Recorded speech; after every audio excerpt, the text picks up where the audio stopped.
Assalamualaikum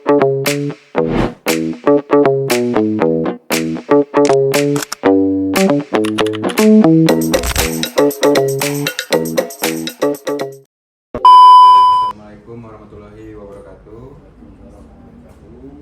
Selamat pagi, perkenalkan kami dari mahasiswa program studi hukum yang sedang melakukan wawancara untuk memenuhi tugas mata kuliah kriminologi.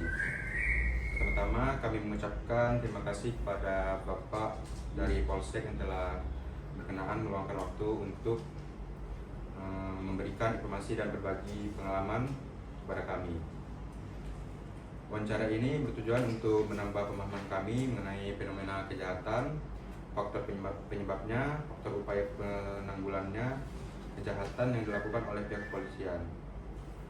Selama wawancara berlangsung, kami akan mengajukan beberapa pertanyaan yang berkaitan dengan tugas dan peran kepolisian dalam menangani tindak pidana di wilayah hukum Polsek. Perkenalkan dulu Pak. Perkenalkan, sebelumnya perkenalkan nama saya Enrico Ardian Tanjung. Perkenalkan saya Intan Erniasari. Nama saya Nazwa Linda Zaira. Di sini kita akan melakukan wawancara bersama Bapak Aibda Yudi Irawan. Aibda Yudi Irawan. Ya. Di sini kita akan mulai sesi tanya jawab ya Pak. Ya. Ya, pertama. Siapa yang mau nanya duluan? Saya Pak. Ya. Yang pertama, jadi kan kasus pencurian ini lagi ramai di kalangan sekitar nih ya Pak umumnya. Nah jadi dari pertanyaan saya tuh dari sudut pandang kriminologi, faktor yang mendorong terjadinya tindak pidana tersebut dikarenakan kondisi ekonomi ya kan Pak yang pasti. Nah menurut Bapak, apakah kondisi ekonomi ini dapat menjadikan alasan untuk meringankan hukuman pelaku, dan apakah pelaku tepat diberikan hukuman penjara atau pembinaan ya Pak? Ya, terima kasih oleh Nazwa. Najwa. Oke. Faktor yang faktor yang Menghambat. mempengaruhi terjadinya tindak pidana, apakah faktor ekonomi kayak gitu ya, dalam sudut pandangan dasar untuk meringankan hukuman pelaku, apakah pelaku Pembinaan. lebih tepat diberikan hukuman penjara atau pembinaan. Terima kasih. Kita lihat lagi ya faktor yang tidak pidana selain dari faktor ekonomi yang disebutkan dari tadi. Faktor ekonomi kan ada banyaknya lapangan kerja yang kurang kayak gitu kan, faktor ekonomi apa masalah perut lah kayak gitu. Tapi kan dari itu kan nggak bisa hanya faktor ekonomi saja yang bisa dilihat. Tapi karena faktor lainnya itu kata saya kemarin itu, faktor lainnya apa? Pengaruh lingkungan juga bisa. Faktor lingkungan apa? Pengaruh narkoba, ya kan? Pengaruh judi online sekarang yang marah.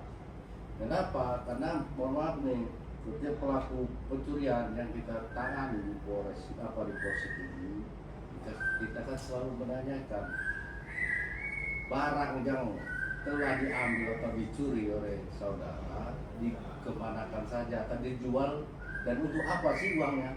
Nah kebanyakan yang menjawab, ya itu dijual untuk judi slot, untuk beli narkoba, bukan semata-mata karena ekonomi, tapi karena pergaulan tadi, pengaruh lingkungan misalnya kan, ya kena narkoba.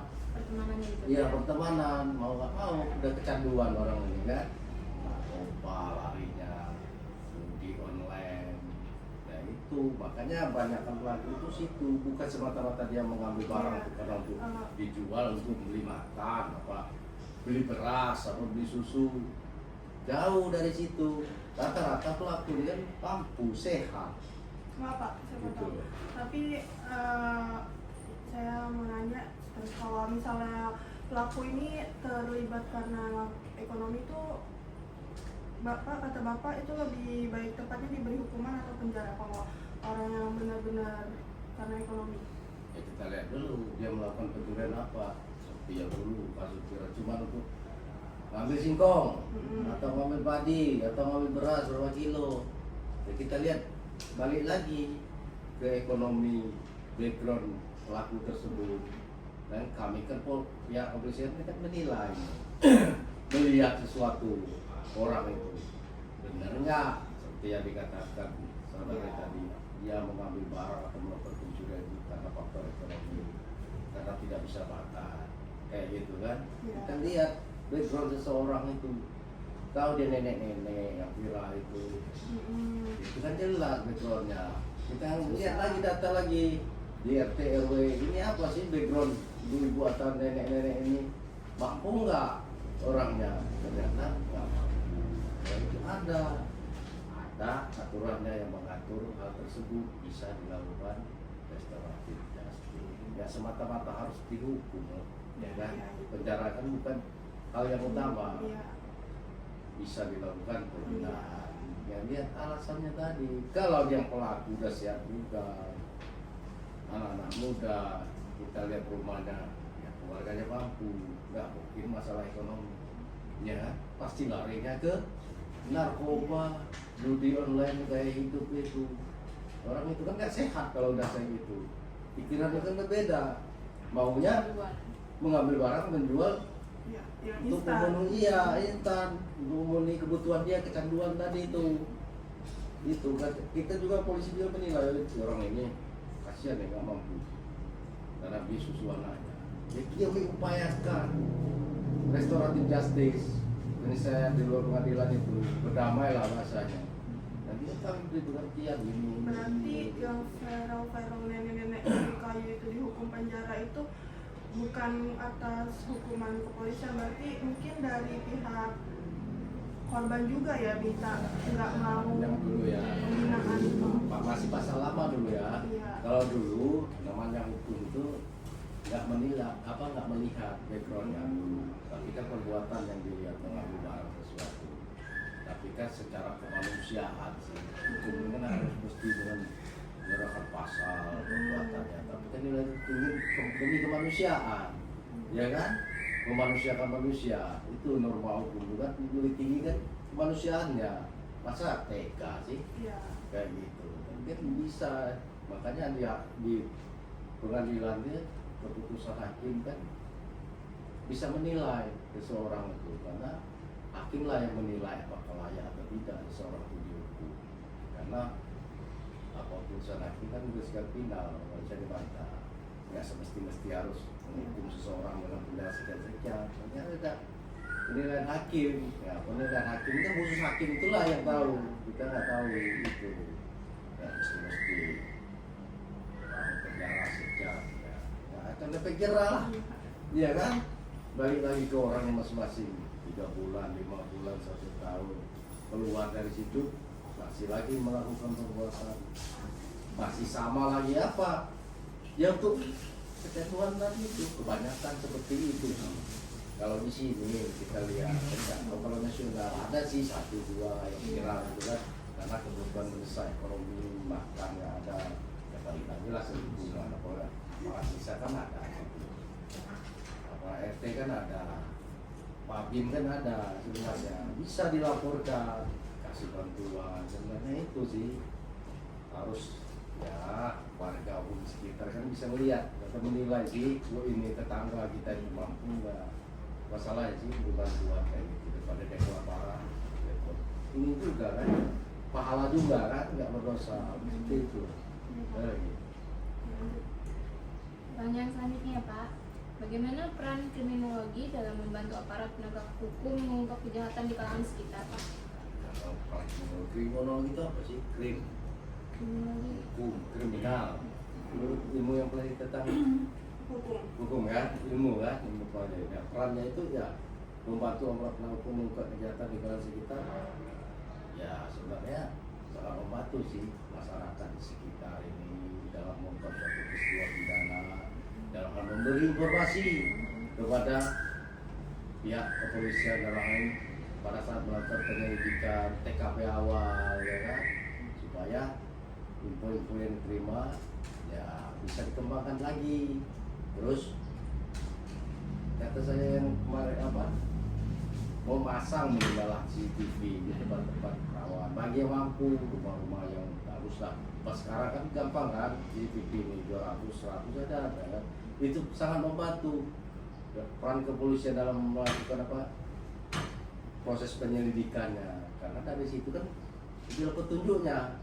Mungkin saksi tahu saja kita sekarang, kamu minta jadi saksi kan banyak alasan. Dulu Pak, saya besok mau ke Kalangan lah, saya besok mau ke Karang. Ya itu kesulitan kita di situ. Saksi itu memang harus mutlak, kita harus cari informasi, menggali sih peristiwa pidana itu. Namanya proses penyelidikan, ada atau tidaknya tindak pidana kan. Kalau udah ada, kita temukan, berarti kan masuk penyidikan, serangkaian tindakan penyidik untuk biar terang suatu perkara itu dan menemukan pelakunya kan, penyidikan itu. Nah, tapi kan proses dari penyidikan ini harus ada penyelidikannya dulu, lidiknya dulu. Dari lidik itulah kita ngumpulin informasi kejadiannya berapa sih, kita lihat ada petunjuk sekitarnya itu berupa CCTV, saksi-saksi yang melihat. Terus sekarang apalagi canggih sekarang nih transaksi digitalnya, elektroniknya, HP-nya siapa, dia pernah menghubungi siapa, dan seperti itu. Dan itu proses penyelidikan sih. Biasanya membantu proses ini menurut saya. Karena kalau awalnya terungkap pelakunya dari situ, dari lidik, dari TKP itulah istilah bahasa itu kan, apa namanya, serapi-rapinya kejahatan pasti meninggalkan ini jejak, itu aja. Rapi-rapinya pasti suatu saat ketahuan. Nah, itulah prosesnya penyelidikan tadi. Ya, kepolisian melakukan penyelidikan, serangkaian penyelidikan untuk menemukan apa atau tidaknya tindak pidana, proses lagi tahap-tahapnya sih kayak gitu. Kalau dalamnya tak bilang kayak gitu. Mungkin seperti itu aja. Sangat membantu menurut saya. Lagi. Menurut Bapak nih Pak, apa solusi yang paling efektif untuk mengurangi tindak pidana pencurian sekaligus mengatasi faktor-faktor yang menjadi penyebab utamanya? Nah, kalau saya peran yang paling utama sih peran lingkungan dan keluarga. Iya kan, percuma saja kita kalau pihak kepolisian ada Babin kan, Babin Katipannya selalu datang ke desa, selalu bergandeng tangan dengan aparat desa setempat, selalu mengimbau warga untuk melaksanakan siskamin itu kan mencegah ya, mencegah terjadinya tindak pidana. Tapi kan balik lagi, peran yang sangat penting itu dari keluarga.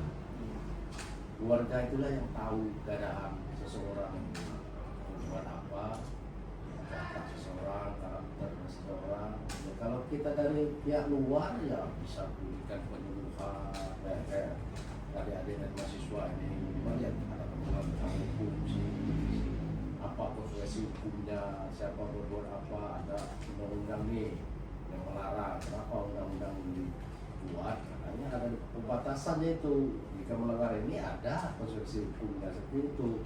Kalau peran yang penting keluarga sebenarnya, lingkungan pengaruh, sangat berpengaruh lingkungan itu kan. Iya. Kalau lingkungan kita jelek, Ikuti lagi ya. ini jelek kita. Kalau bagus ya bagus. Nah, balik lagi tadi ke keluarga, itu peran yang sangat penting, krusial kalau menurut saya sih. Itu peran keluarga memberi pembinaan kepada anak saudaranya kayak gitu. Terkait pergaulan yang sekarang kita sendiri lah, pergaulan kan salah dikit kita bergaul ya dibawa ke yang negatif kayak gitu. Itulah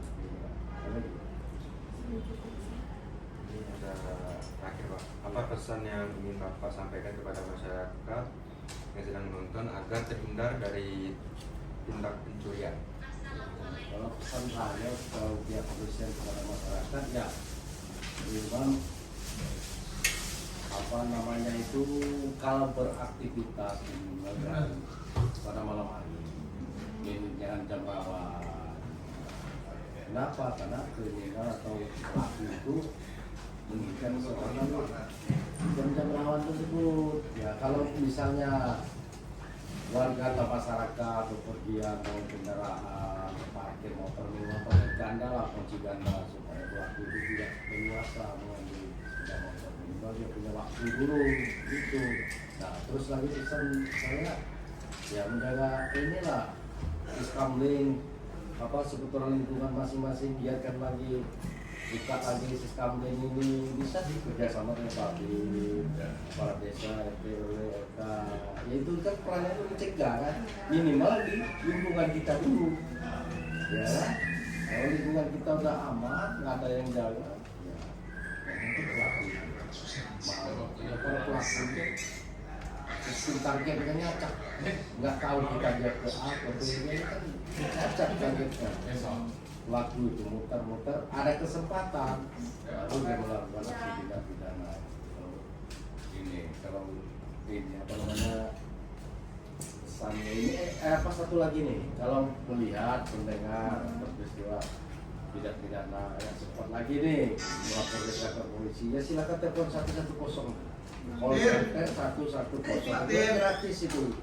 Nanti kan disambut nih operator dari nggak lama itu pasti datang piket Polres atau Polsek, lihat dulu jaraknya. Misalnya kita di Sri Basuki ada yang nelfon, pasti di Polsek ke sini karena titik terdekatnya Polsek ini Negara Ratu misalnya, titik terdekatnya Polsek Negara Ratu. Itu respon salah satu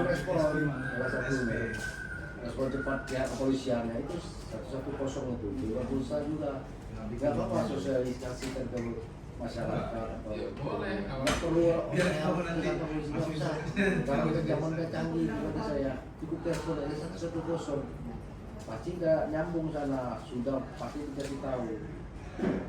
Ini sih ada titik yang telepon di daerah Ketapang, jadi kontak lagi Polsek Ketapang.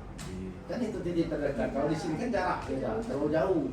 Cari titik terdekat di Polsek sana daripada datang ke Polsek apa Polres kan terlalu jauh. Itu percepatan, itu membantu. Ini kan zamannya kita, zaman canggih.